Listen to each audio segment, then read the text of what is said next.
And here, please. Here, last. I'm good. All going great. One more. Thank you. Karan, talk about you knowing Shubhra the first time, and I remember you asked me, do you know Shubhra? Does she like anything? Yeah, I mean, Shubhra is pretty much an immensely respected critic in our country, and I think she's, in a sense, you know that very few critics when you read, well, that's not saying not very few, there are many critics actually that when I read, I feel are completely bias-free and agenda-free, you know, and invariably people, members of the fraternity, tend to have conspiracy theories about critics which are always wrong and incorrect. But you know that Shubhra is somebody, A, she lives in Delhi, she lives away from all the madness that surrounds us, and that gives you perspective, it gives you objectivity. And she's discerning, exceptionally so. I don't think she's liked anything I've ever made. It doesn't stop me from respecting her word. And when there is that one odd occasional film that she doesn't mind, it becomes a big deal for me in my head. You've really earned it. Yeah, I feel like, oh my God, she liked it. The fearful part is that sometimes she likes things that no one goes and watches. But that doesn't matter because eventually she's being honest to her word, she's being honest to her job, she's being honest in her critique. And it's wonderful, and as are you, Rajiv.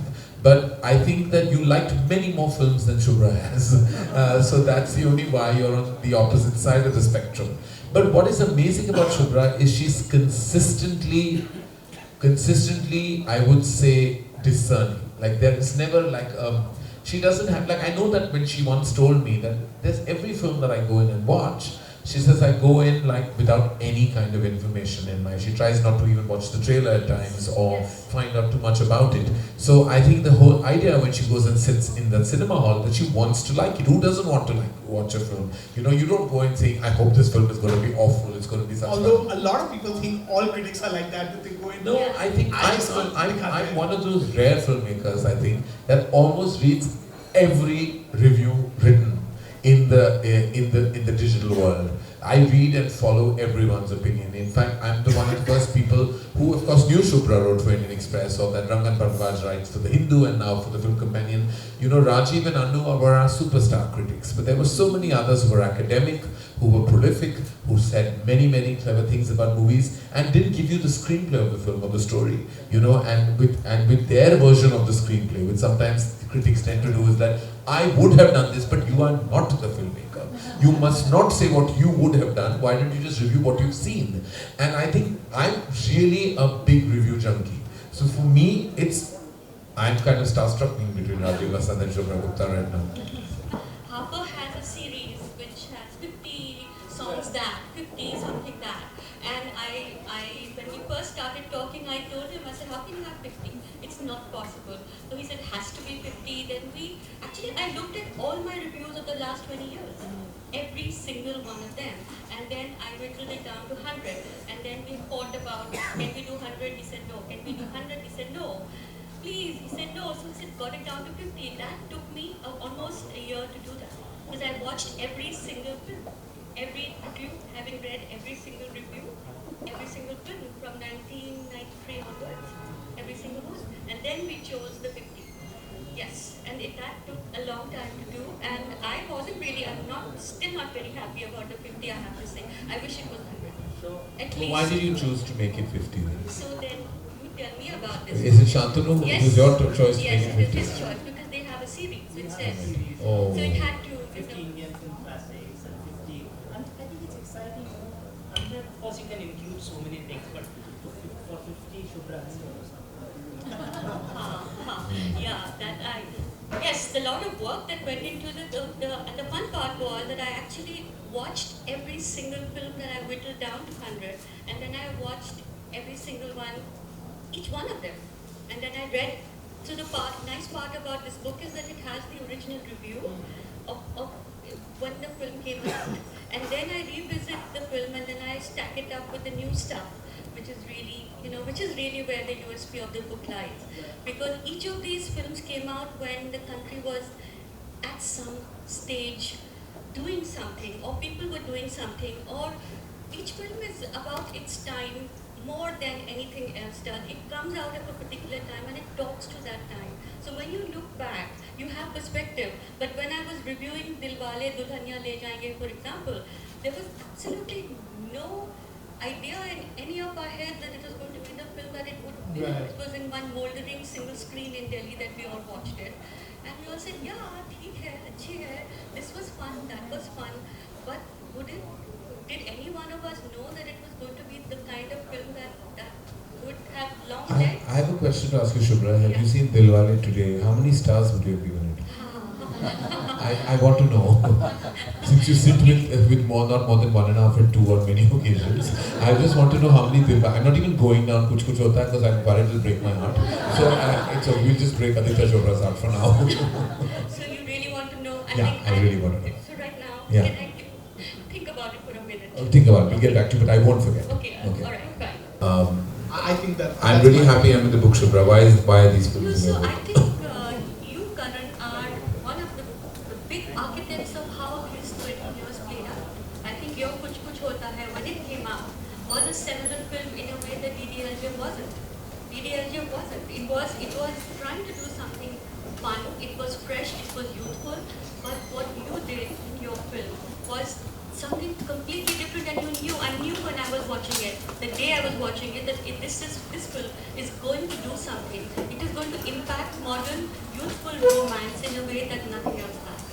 I think, and the fact that everyone watched it the way they did, everyone cleaved to it the way they did, it became the film that did. Men and women bonded in holy matrimony, actually looking at other people and wanting to, go the mile. I think it's fabulous. And Stars. yeah, and the really good stars. You had Shahrukh, you had Rani, you had Preeti Zinta, you had Amitabh Bachchan, doing what he was, he was doing what he was doing, and everyone's like, I was really taken up by the topic, but I wish it was a better film. There were so many places where I felt it was sliding, it sort of slacked a lot. But as a film, I think I watched it again, and I was really struck by there is so much anger in the relationship, there is so much trouble, and these guys are really going at it. They're not sort of pussyfooting around each other, really having a fun. I think I will always regret some things. I think Kabhi Alvida has some of my my favorite moments for my personally as a filmmaker. I regret, and I completely endorse what Shubhra said. I think it's a flawed film. And I think the mistakes in that film are entirely mine. I think I tried to do two things. I tried to do something fresh, interesting, and groundbreaking, but then halfway through I also got scared. So just like my sun sign, which is Gemini, I became two people in the film. And I think I should have just been one person with one solid conviction. The root of Kabhi Alvida Na Kehna was a relationship-based film. It was an intimate film about two couples, and each one of them. And the other thing is, I had written the characters very differently, and then stars stepped in, and I started adhering to star imagery and persona over and above the core content. Like if you read the screenplay of Kabhi Alvida, it's infinitely superior to the film. And I think that I let many moments of that film down by some parts were overcast, some parts were overtly opulent for no reason. It took away the intimacy and paved the way for mainstream. With the result, it has a neither here nor there feeling. While some scenes in the film are very strong and impactful, others are, I would say, like perhaps, catering, which they shouldn't have. It's the one film and only film in my career graph that I'm going to do again. And I will do Kabhi Alvida and hopefully get it right. Is there a filmmaker? I was just going through the list of the films that are in the book.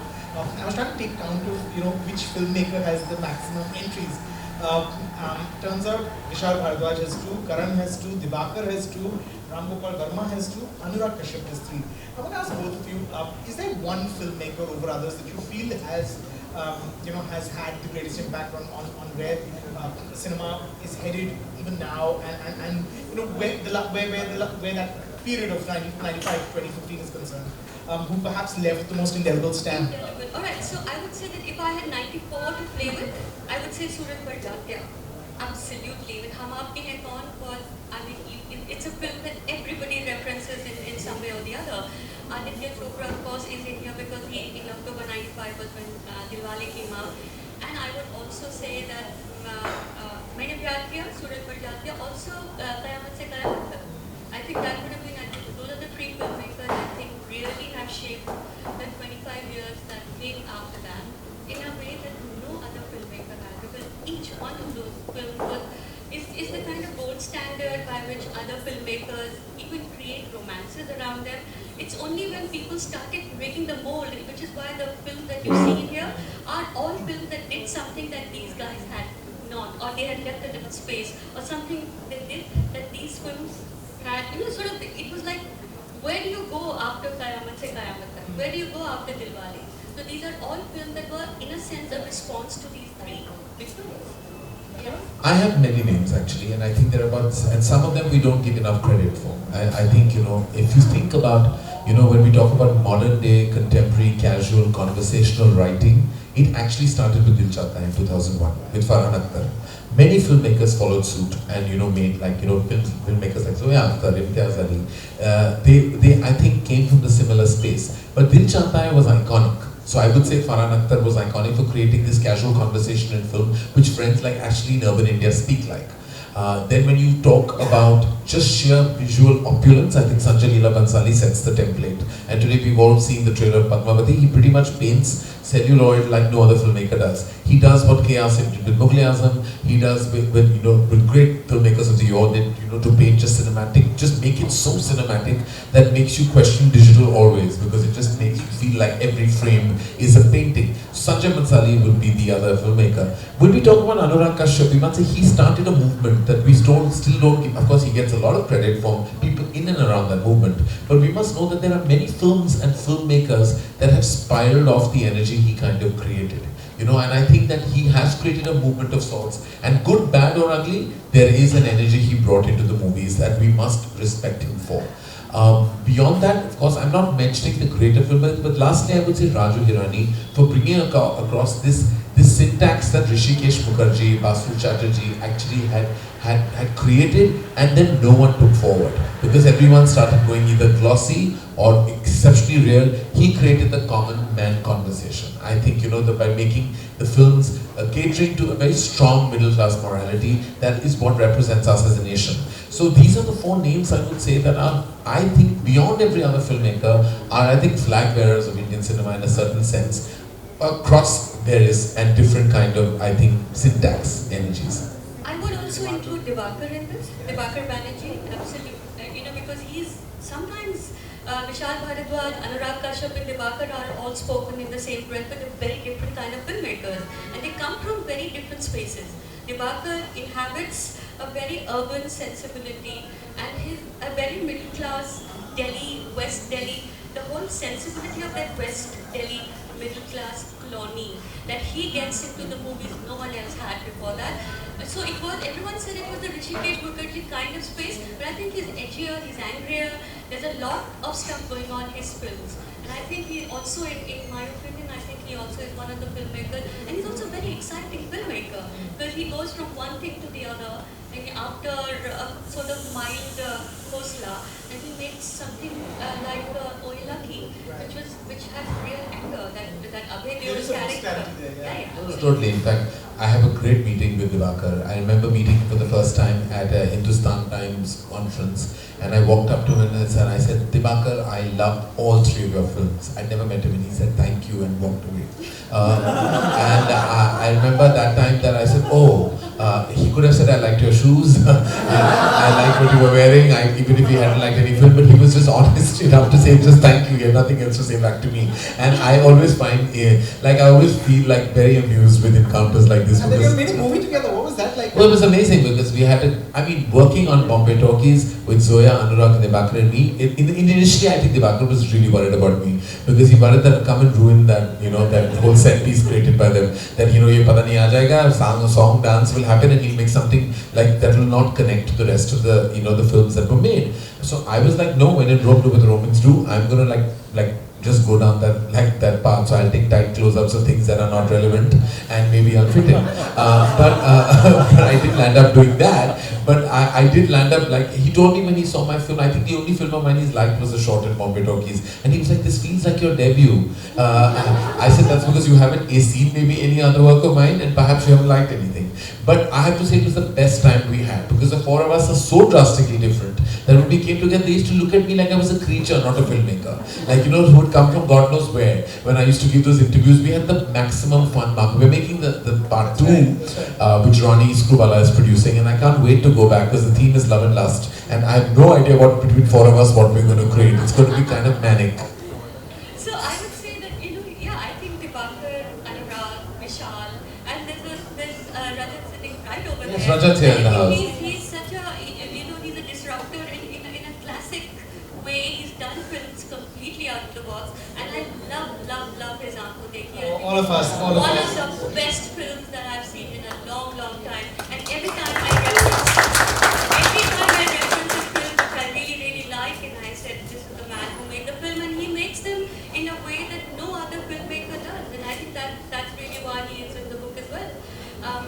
Also, I would say that, so Meera Naik, Monsoon Wedding, again, it's not the big Bollywood film, but it subverted the whole idea of the big, large wedding where everyone's happy, everyone's eating together, everyone's dancing, and everyone loves each other. It was... She's talking about your film. I'm beyond it now. I'm so used to hearing all kinds of things about my films. It's fine. I take it with a pinch of salt now. Lots of salt. No, so it's not just Karan. It's all of the other stuff that we do where the insistence on people being happy, I think, has been the ruination of Bollywood and of Hindi cinema. Why should people be always happy? I think it's wonderful to be, a little bit thoughtful. It's wonderful to actually have a thought in your head which you can pursue for a minute and a half. It's absolutely fabulous, and I think we as viewers grew up long before filmmakers are still catching up. And I think this is the year I find that 2017, in very many ways, is actually telling us that the big budget, the tentpole movie, may need to really work very hard for it to keep being relevant. Because the film that The Death in the Gun, Lipstick Under My Burqa, the film that we bring Newton, the film that we've all liked so much, and they have not done that badly either. They're not all hiding under some rock asking for viewers to come and watch them. I think it's the future. Yeah, what she just said, that's interesting. She said the viewer is growing up, is kind of maturing faster than the filmmakers. It's true. I think we always tend to kind of, underestimate the power of the viewer. As long as you can make those films in the right and adequate budgets and know that this is the extent of the audience that you will have, you must go ahead and empower this kind of new age content that is, when I mean new age, I don't mean like it's never existed, it's just that never been efficiently platformed. We always put cinema into boxes, we call them alternate or parallel, art house, festival. Those gold leaves appear and people get scared. It should not be the case, because now the lines are blurred. When you go to film festivals, whether it's at Venice or Cannes or Toronto or anywhere in the world, you actually watch really good content. And just because you feel it's a festival-friendly film, you invariably feel like it's a slow film. And these are completely ridiculous kind of generalizations that films fall into traps for. And I think that today, when Shubhra talks about Newton or talks about Lipstick or talks about films that have really done well in the recent past, there has been an audience. Yes, maybe it's done 20 crores at the net box office, but it was also made at a tiny budget, and there was an audience that walked in to see it. And I think that you should empower. And few breakthrough films happen with films like Piku or Nirja, Kapoor and Sons, Pink, that are also critic-friendly films and that also got a wider audience space because they were perhaps more thematically, in tune to larger parts of the nation. But having said that, I believe very strongly that the writing needs to be empowered. That's the one thing we as an industry have stopped doing. It's not what Shubhra talks about, the syntax about whether people are unhappy or happy. That's irrelevant. According to me, it's great writing. We don't get that because we have directors who think they're writers. Not all directors are writers, and they should realize that. Someone should tell them. And the only thing is that you should, I'm not a writer. I was forced into it and then I started believing I was one, which is my failing. So today when I look out and go beyond myself, I'm like, I need to create great writing energy in my company for me to kind of empower myself a lot more. We don't empower writers. We tend to lean too much on the filmmaker or then the film star and very less on the writer. And the writer is actually the heartbeat of a film. He or she can really model Indian cinema and take it forward, or we'll just very soon kind of go into oblivion and be the stepchild of entertainment from being the mothership, because it'll be taken over. That sweet spot, hitting that sweet spot, which is making a film that is smart and it's got characters and it's real and it's true to the world that's been created, but one that's also popular and accessible, and it can reach out to larger, not just the niche audience. Is that the hardest? Is that the hardest thing? Is that what filmmakers are struggling with most? And Shubhra, as a reviewer, as a critic, do you watch that struggle in the movies when you're watching movies? Do you find that they're a little bit of schizophrenia because they're not hitting that sweet spot, and then those films look a little bit schizophrenic because they're trying to do too many things and not really achieving that? So I would address the second one. I think that is exactly the problem. As Karan said, if you are convinced about what you want to do, then you should go down that path. Then you should not be really sort of looking at dressing up the star or dressing up the scene, or it's just window dressing then. Whereas I don't like calling it content because I think it's not a word that I like. But I think where is the plot? Where is the story? Where are the people? Who are these people that you are asking me to spend that 2.5 hours of my time with? Am I engaged with them? Do I really like them? I don't have to like them, is what I was saying when I talked about being happy. I may not like them immediately, but I have a relationship with them. I think that is what is a little bit of a problem here. You have personas. Films are still being written in 2017 to suit the persona of the star. I think that needs to, somewhere there needs to be some awareness that no longer will exist. Karan, I remember you telling me that when you're on the table, you know how much money that you're going to be spending in that film, and you know pretty much what is going to happen. You know exactly, your financials have to be so clear. So I think a combination of both, where you're not going all over the place, where let's go shoot here, let's go shoot there, let's pretty it up, and also the awareness that we need real people. It may not be real in that real grunge and that kind of grungy sense. It could be just real people, the truth. Yeah. Sometimes you don't need to dress up a film because it's not required. It's not for the audience that will enjoy that dressing. So you have to identify that right at the beginning. You certainly can't add music into a film like Lunchbox. It's not going to help it anyways, because people will decide whether they want to see it irrespective of all the dressings and trappings of mainstream cinema that you add. So I think it's important to identify your audience, which is what pretty much we don't end up doing. There is a strategy, that is what studios abroad, international filmmakers do. They identify their audience and then go along. We tend to kind of want to do everything because we think we made a really new film and then we cop out at the last minute by adding something to the film, which will never help really. What's the last great Hindi film that came out of India?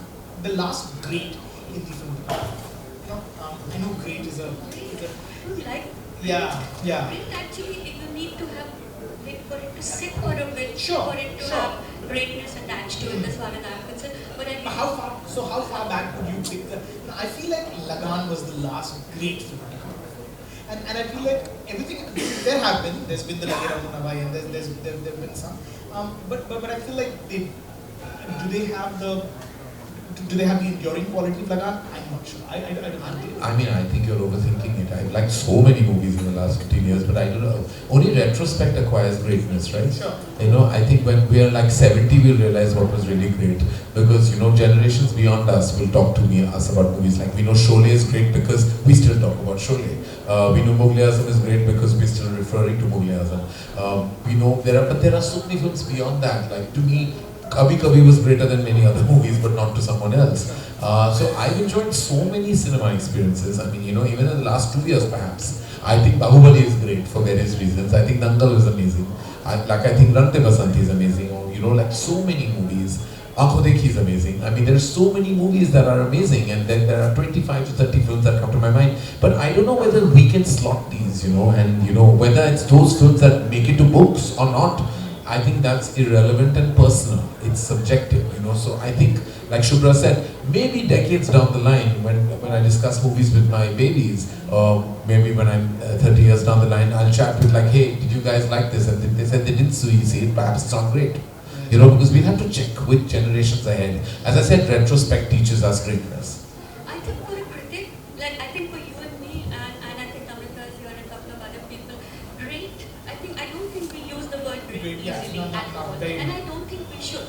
I don't think we should, because it's too much of this quick, easy classification. It's very, and especially when it comes to stars. Karan asked me that question about stars. At the Express, I fought for the longest time, and I said we will not 2 stars, because The star rating. the star rating, people will just look at that and they don't bother reading anything that you've written, because then it becomes, so when I finally, I think after 17 or 18 years of doing that stuff, I was told like, okay, so now everyone's saying, oh, you gave it only 1.5 stars, made 300 crores, and I said like, I don't review the market, I review the film. There is a difference. I feel like first, The one thing that I have to know that I'd like to ask you, and I'm sure everyone's interested, what is this phenomena of the half star? Like, I don't understand that. Like, I don't understand what is 2.5 or 1.5. Like, it's 1, 2, 3. That's how we know the numbers. We know 1.5 as a mathematical calculation. But how does it apply to a film like that? 2.5, it's not good, but it's not bad, but it's between bad and good, and that's a word.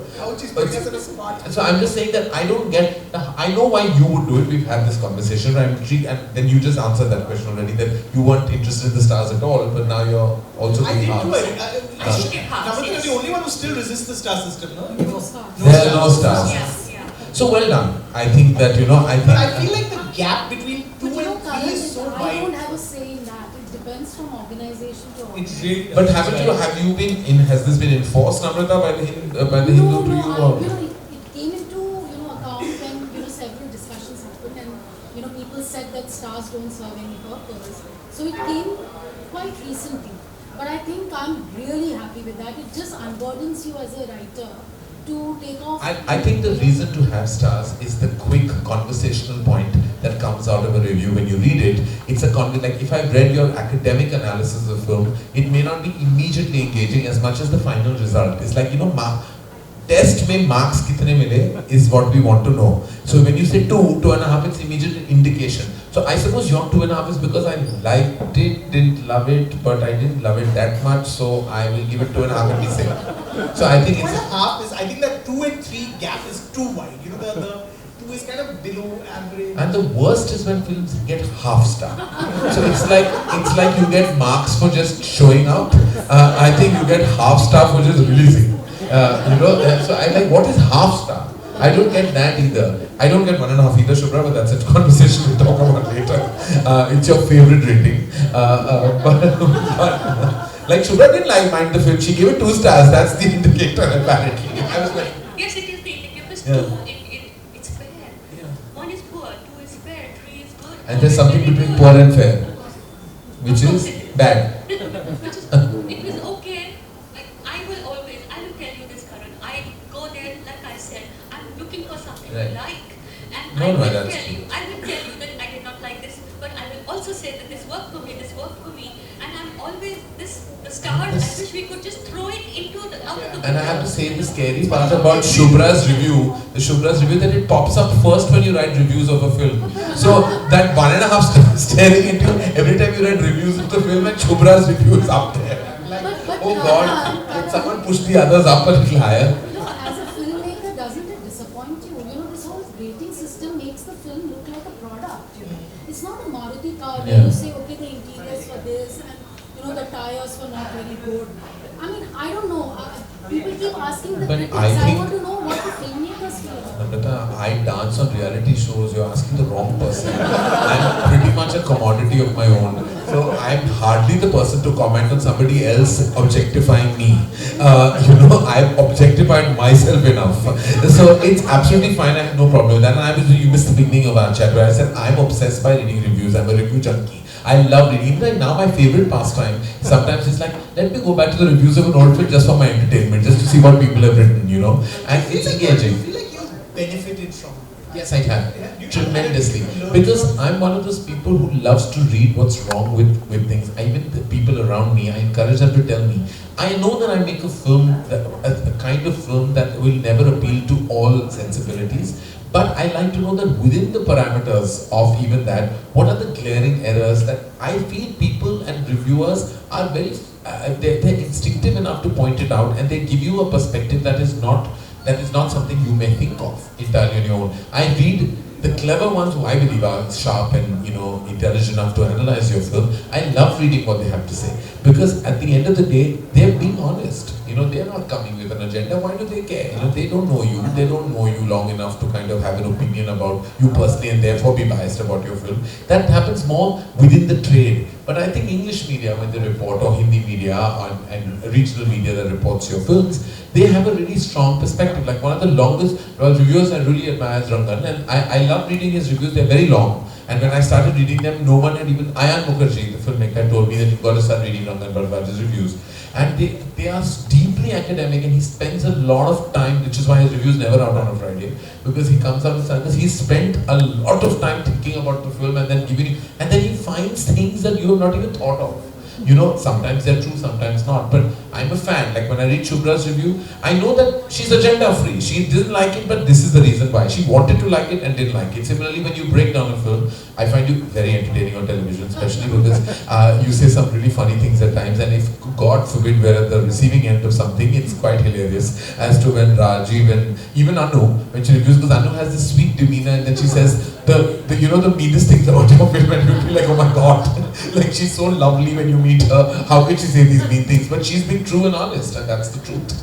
You know, I really think that personality of being personal, I think it needs to be anybody here who sees any personal, like even a little hint of being personal, I think they should just not go down that path at all. That reviewer is not a reviewer in my opinion. Then they are judging you. And yet they're judging you on actually reviewer's personality in the review as well. Exactly, because it has to reflect who you are. Like with Shubhra, I think you're more detached from all of us as an industry, and we meet you, you know, as a respected member of the media, and we meet you like, you know, an academic platform such as this.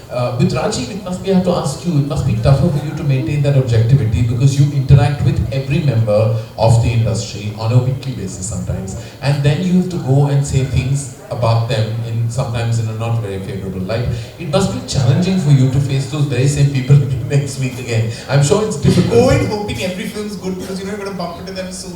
But I think you have to. I mean, if you can't do that part of the job, you know, fairly and honestly and objectively, then you shouldn't do it at all.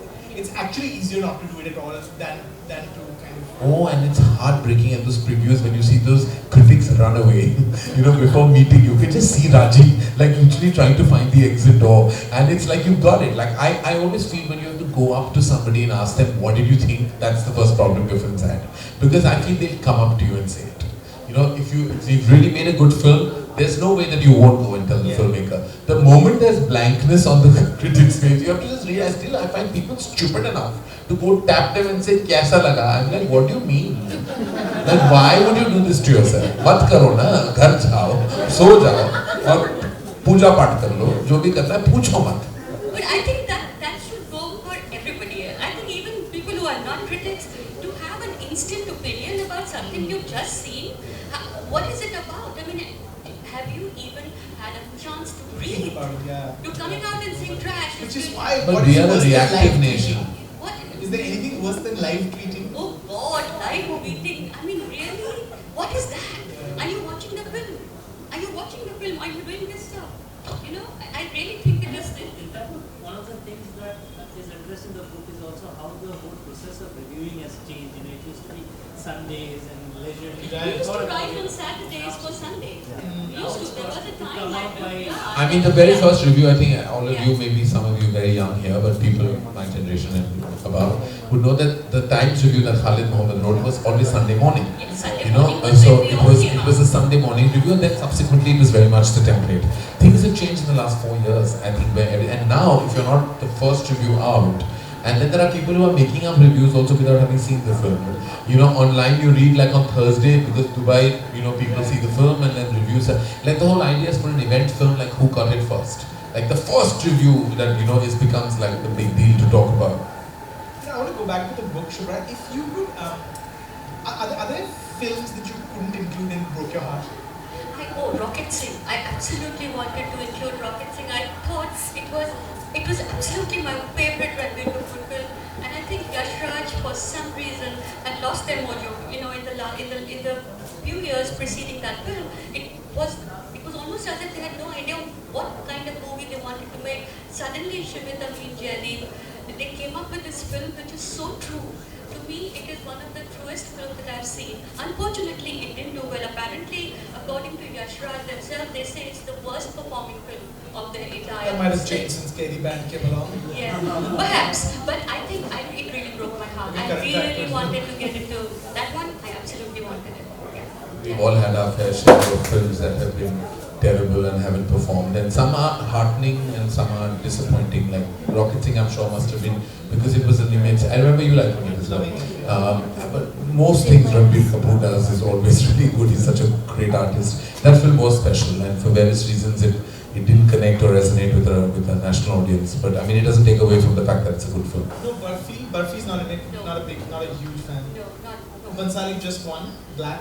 Bansali, yeah, Black, because it did something. It got disability into the middle of the narrative in a way no other big mainstream film had done, with Mr. Bachchan and Rani Mukherjee, both essay characters who had difficulties, who had challenges. And I think for whatever it is worth, whether, I do find on a second visit, I thought the baroqueness of that film, for lack of a better word, did bother me a little bit. The fact that Mr. Bachchan plays a teacher who jerks this little girl around a little bit was also bothersome.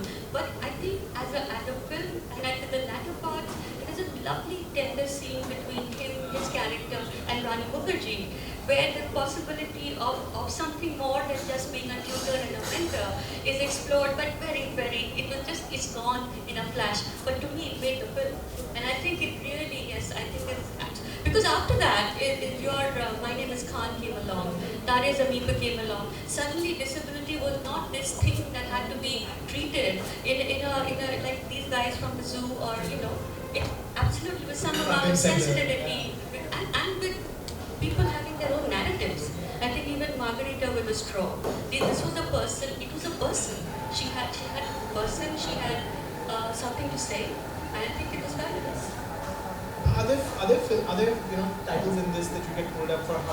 How could this be? Do you get that a lot? Yeah, the Rohit Shetty film, Golmaal. I was gonna write. Yeah, the Golmaal film. Absolutely. I think I have not liked anything that he made except for Chennai Express, which I really liked. Really liked, yeah. And I just felt that this kind of film that he's done, it was so successful that it wiped out the possibility of every other kind of comedy that existed before that. Priyadarshan, it was before that, David Dhawan was before that.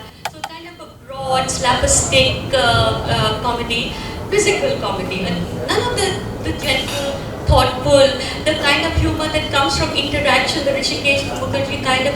It may have had a second innings if this film hadn't been the monstrous success that it was. So a lot of people say, what was that film doing? What is Govinda doing in the book? And I think, Govinda, why not? I mean, how can you have a film book in the last 20 years without mentioning Govinda? Because he was such a player, and I think he's such an underrated actor. I wish he was, somebody gives him a role worthy of his time. An archive. To both of you, do you find that your relationship with the film or your response to a film changes with time and considerably changes with time? Or how you feel about a film?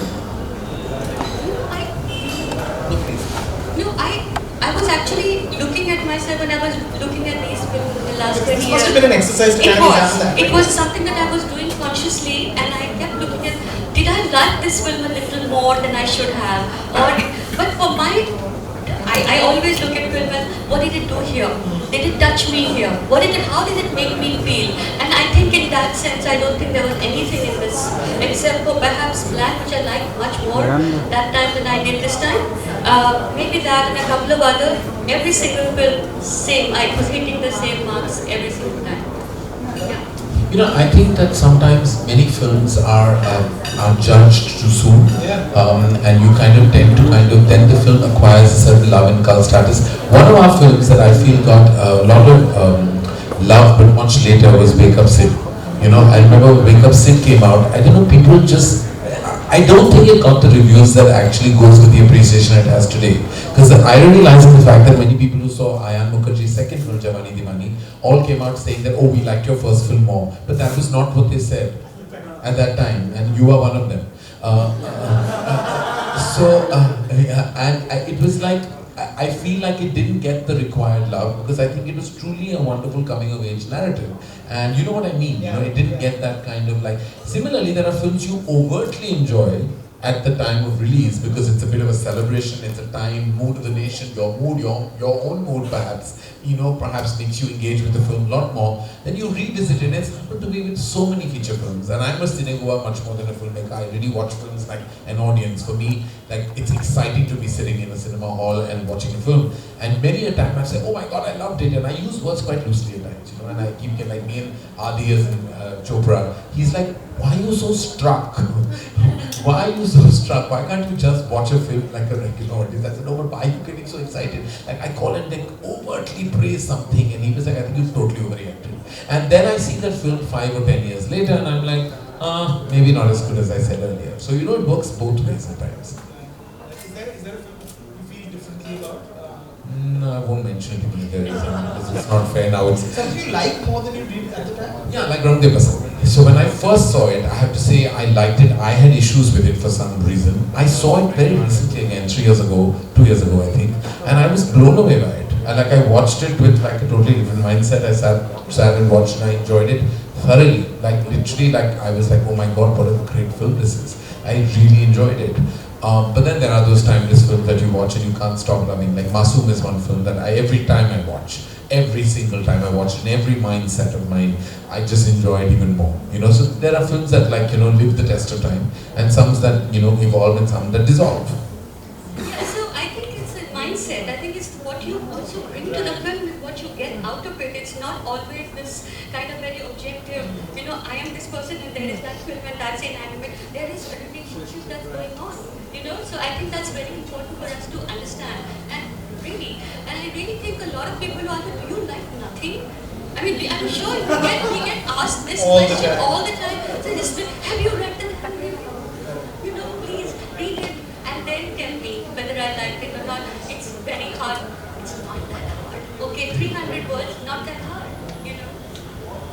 You said in the book, you said in the book, Shubhra, that DDLJ was the film. DDLJ was when Hindi cinema became. DDLJ was when Hindi cinema became Bollywood. Yes. From that very moment that DDLJ came out, it was like a click and a settling. There's a before DDLJ and after DDLJ. Can you talk about that? Can you talk about your own sort of relationship with the film? And Karan, specifically about that film, and was that in a sense the film that really, because I remember you saying you were at a point in your life where you were unsure whether you wanted to be a filmmaker or not. That was a film that kind of was your training ground. You were going to go off to Paris and study French, or so talk about that film and both of you what it meant and your relationship with it now. I will tell you actually why I speak about Dilwale, but why it's defining in so many ways. So up to that extent, and academically, I don't know how many have analyzed this, but up to Dilwale Dulhaniya Le Jayenge, love stories per se in cinema were rebellious. Whether it was love story or Betab or Ek Duje Ke Liye or anything that kind of resonated nationally were rebellious, where they objected to their parents and the parents had to come around. Never before was there a lead protagonist who actually said, I will not run away with you till I seek the permission of your parents. Sort of reverse rebellion. Yeah, so it was emotional and it was strategic and immensely clever.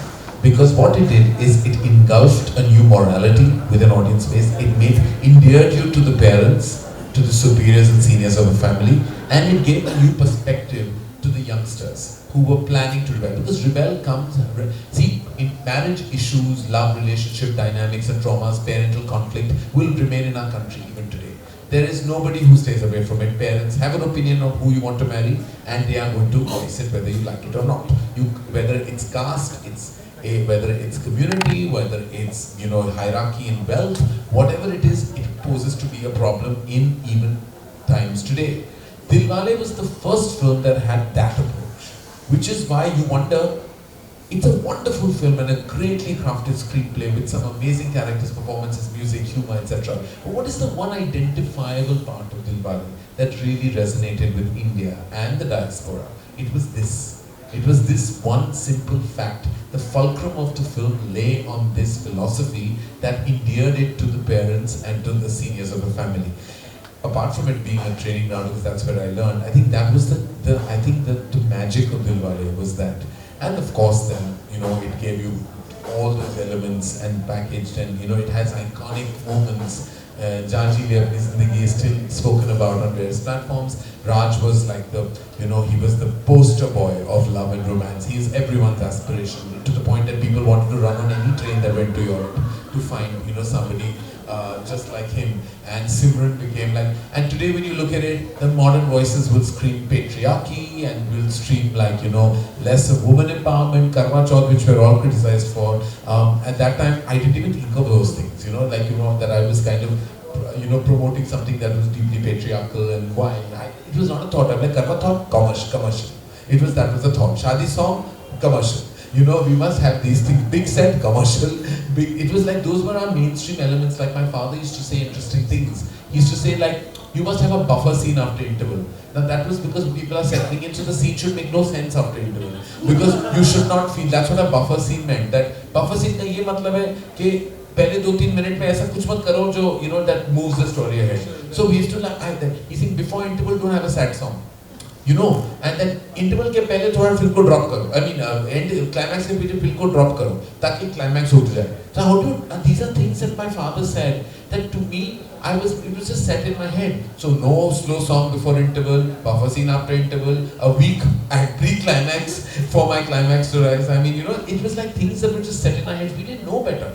We were young filmmakers that were trying to just understand the balance between commerce and art, trying to bring our own voice to something that was mainstream. There was no multiplex then, there was no single screen divide with the multiplex. It was just an audience. We made movies that had a first half and a second half. First half was fun and games, second half was drama and emotion. It was clearly a template. There was no other template taught to us. Today we have to give logic so much thought. It's daunting that the film has to make sense. Because, and not that I say that nonsense should be promoted, but sense and logic and how did we go from here to there becomes important. Profession. Do you know, I don't even know what Shahrukh does in Kuch Kuch Hota Hai. He was in business. What business is he doing? Even I don't know if you ask me. And the film made no sense in so many parts. What were those 8 letters and what did she write in those first 5 of them? No one questions these things because it was pure conviction that you went with, And today, like, everything is broken down. So those films, Aditya Chopra and me, came from a different time. The fact that we still exist and are relevant, well done, both of us. Because we come from a totally different zone of cinema, where we were competing with different sensibilities and syntax energies, where we were totally like competing with a different climate. Today is a totally different climate, and I think the other year that I have to mention before Shubhra gives you her perspective, the year that really shook things up for Indian cinema, and you have 50 films, but one day maybe you'll write a piece, or somebody should write a piece of the year 2001. Because the year 2001, for those who understand the academics of Indian cinema, is actually what really changed things for us. It gave you Lagan, it gave you Gaddar on the same day, Dil Chahta Hai, Chandni Bar, and ended with Kabhi Khushi Kabhi Gham. If you see, it's what you call the big buffet of entertainment. It covers everything. It was 2001? There you go. Now, I'm just saying that it is such a deeply iconic year that, went across all parameters, literally. And unfortunately, we've never been able to repeat that year. Which is what the real hope for Indian entertainment is. And I remember, because by the time Kabhi Khushi had come, well, in the beginning of the year, I thought I was going to be the ruling pope of that year. And I thought, like, kya koi dhoti mein cricket khel rahe hain? And, Chandni Bar I had not heard of. Dil Chahta Hai, like, Farhan grew up with, and like, what is he going to make? And I'm going to, like, sweep the awards here. I got nothing. I want to tell you. I got nothing but a big fat reality check. And then I realized, like, you can't undermine anything because you never know what's going to hit you. Anyway, sorry, Shubhra, I think I'm taking too much of your time. No. I was just thinking about Dilwale Dulhania Le Jayenge for me. What was so important about that film that it was the first time it gave surnames to lead actors and actresses. There was Raj Malhotra. It was not just some Vijay from somewhere. Raj Malhotra had some, he came from somewhere. What business we still don't know. He doesn't know. It was a big thing at that point of time. We were all like very delighted. And yaar, iska surname hai. Simran Kaur is a surname. We all know that she comes from that's her background, but she's actually called that. And it was a total like Sarfarosh. Pakistan was mentioned. It was a big thing because our film was like, everyone was, it had Rita or it had Vijay. Where are these people from? Miss Rita and Mr. Vijay. Mr. Vijay. And they had no provenance, and they came from somewhere, they went nowhere. You know, that was the 2.5 hours of song and dance, and people literally having to make no sense. Lovely films, lovely music. Nasser said, oh, the kind of films that the man made. Everyone out on the road singing songs. Aage kya hota? Who knows? Aage kya hoga? Who cares? And that was the film. 95 was when Aditya Chopra decided, because both Karan and he came, their second generation filmmaker, they were making sense of the kind of legacy filmmaking that their families had done and where Hindi cinema was coming from. And they were all trying to find their own idiom and their own syntax and their own grammar. And I think Dilwale was absolutely very smartly done because it was youthful in a way that no other film had been before that. It was modern, the idiom was modern. Shah Rukh Khan and Kajol's characters are in a bedroom and they are horsing around. Horsing. Never had happened before. Either you were, sleeping together or not. Okay, or there was a little bit of smudge, a little thing, and who knows what happens in between that stuff. So this was with all your clothes on. With all your clothes on, literally, yeah. So here was this film where these guys are having fun, they're young, and they don't care who knows it. And then after the second half was all traditional, and it was like totally like going back to the homestead and doing the older person, the mama, the taya, the family came into play. Individual's family has always been, how do you actually put these things together has always been a problem for Bollywood. How much individuality, how much passion can you allow to people before the family has to surround them and engulf them with the morality? It's a really big problem. And I think what DDLJ also did was, people now talk about stalking and misogyny and patriarchy and all of that. At that point of time, there was really, this was, if you did not go after a girl, there was no chance in hell for you to have to actually meet. There was no social context where a young woman and a man could actually meet with each other. So stalking is such a now thing. You cannot, these are metrics of today. You can't really judge a film of 95 on those metrics. So I think to me it was one of those, that is really the fabulous part of the film. Yeah. I think it's, you want to go first? Okay, so I have four. I have Newton, I have Lipstick Under My Burqa, I have Konkona's Death in the Ganj, and I have one more. The other one? I can't remember right now, but yeah, absolutely. Whether you would call Death in the Ganj a traditional Hindi movie, I don't know, but it came out of the same space. It had Rameshwari, it had Konkona. She directed the film, and everybody in that film has acted in Hindi films before. So in that sense, yes, though it's English Hindi, and Newton again, what an astonishing film, and Lipstick again, I really, really like that film a lot. Yeah. I've liked a few films. I have liked. I haven't unfortunately seen Lipstick or Newton. I plan to see them both. I know I've heard some great and amazing things. What have I liked? I enjoyed Bahubali a lot. Not because we presented it. I enjoyed it a lot. I haven't really. I can't say that there are films that have been made that have been incredible, but I have not really watched some of them, and so I can't use the word like my favorite film. Undoubtedly, Bahubali is my favorite film of the year so far, and I can't wait to watch what closes the year. We have time for a few questions if anyone has any. We have yes, the gentleman at the back.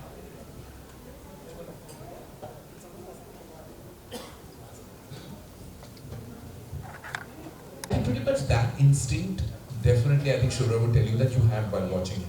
But I think what she's trying to say, or what even Rajiv says, is that sometimes you have to kind of there are films that you can't immediately react to when you come. It may have moved you to that extent, or bored you to that extent, either which way. But you can't immediately frame your words as soon as you walk out of a screening if you're inclined to being that kind of cinegoer.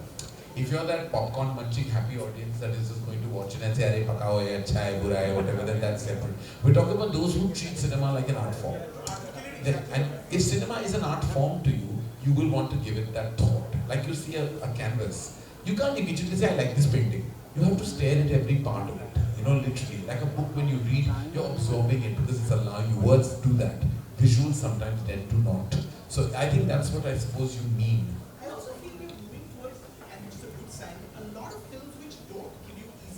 like I don't immediately know how I feel about a certain film. It might make me feel uncomfortable, but it's a deeply satisfying film. Yes. It's a very good film. So I think sometimes a little time is always. I think we have time for just one more question. Just one more. Yeah, you talked about how heartbreaking the process was of actually bringing down the films to 50 out of 100. So I'm not exactly cribbing here, but one film I would like to see in this list was English, because that was one film where 50-year-old actress is able to break this notion that women comebacks don't work. So I just thought maybe that is what exactly would be the reason why that was not in the list. I'm just interested in this. So I think it was everything else was a little more important than that. Everything else, sometimes that's the only way that you can do this kind of stuff. So I think We are running out of time. We just unwrap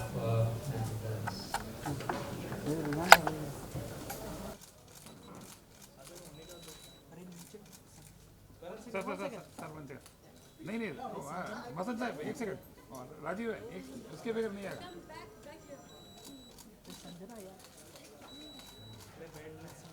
Let's get some just of the Oscar and the filmmaking.